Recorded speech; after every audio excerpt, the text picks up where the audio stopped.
Le principe, il est simple. À partir du moment où vous allez avoir un sol dont la fertilité au sens large, hein, qu'elle soit physique, chimique, biologique, s'améliore, on est dans les conditions, d'ailleurs on rapproche un peu les deux choses, de l'écosystème forestier. Hein. Dans la forêt, vous ne mettez pas d'engrais, vous ne mettez pas de fongicides, vous ne mettez pas d'insecticides, elle n'a pas besoin de vous, elle pousse très bien toute seule. Hein. Et cette forêt-là, vous ne travaillez jamais le sol dans la forêt. Hein.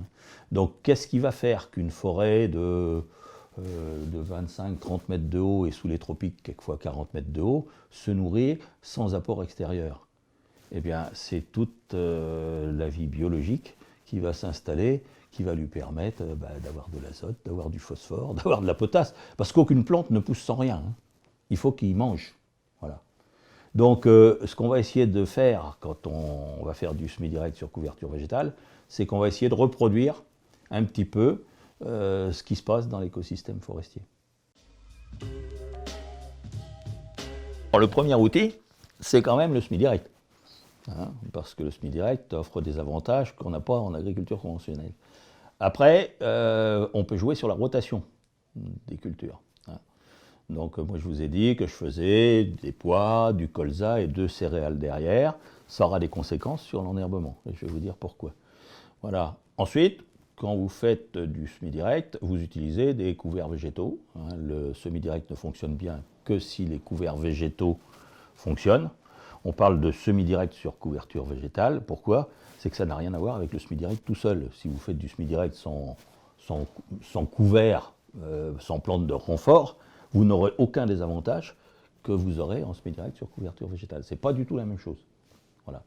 Donc, le fait de faire du semi-direct, de faire certaines rotations et de faire des couverts végétaux vont permettre de diminuer les charges qui sont importantes, en particulier chez nous en Champagne-Berrichonne, c'est les frais de désherbage et l'azote. Je crois que comme toute personne qui a une entreprise, ce qui intéresse les agriculteurs en premier chef, c'est de gagner mieux sa vie qu'avant. Voilà, je crois que bon, après, il est bien évident que le semi-direct peut avoir un intérêt au niveau de l'environnement, et on en a même beaucoup. Mais ce n'est pas la première motivation pour un agriculteur de se lancer dans ces techniques-là. Je pense que celui à qui on expliquera qu'on va perdre de l'argent pour aller dans le sens de l'environnement, ça ne va pas le convaincre beaucoup. Donc la première motivation, c'est qu'on peut gagner beaucoup plus d'argent en faisant du semi-direct qu'en travaillant les sols de manière conventionnelle. Voilà. Et tant mieux si ça va dans le sens de l'environnement, parce qu'on a au moins l'impression de faire quelque chose qui va dans le bon sens.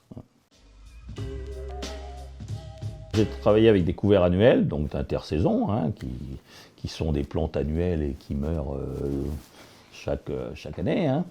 Donc de 2000 à 2011. Hein. Et à partir de 2011, je suis passé aux couvertures vives, en particulier de luzerne.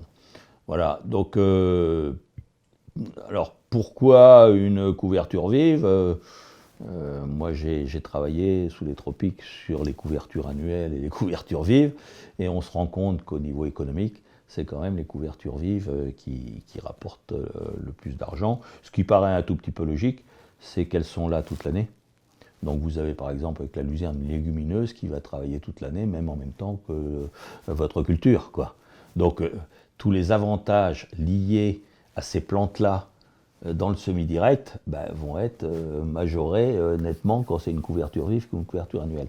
Autre avantage de la couverture vive, c'est qu'elle est là tout le temps. Ça veut dire que quelle que soit l'année climatique, votre couverture vive, vous coupez votre blé, vous coupez votre colza, elle repousse, hein, puisqu'elle est pérenne. Hein.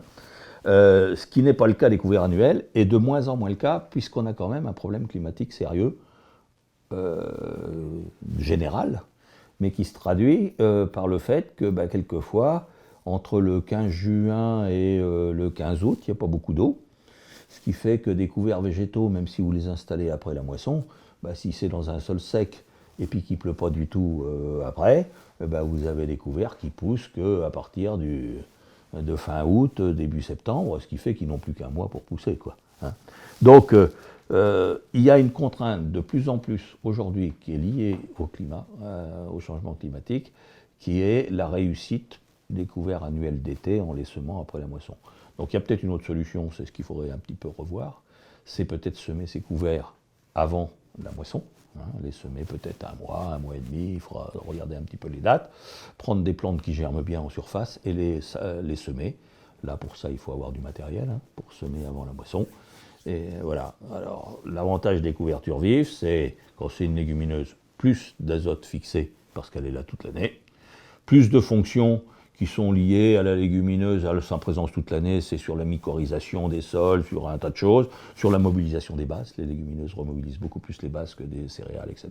Voilà, tout ça. Et puis, c'est sur la sécurité du système, puisque vous êtes sûr d'avoir un très beau couvert tous les étés et qui va bien fonctionner. Or, le semi-direct ne fonctionne bien que si les couverts fonctionnent bien.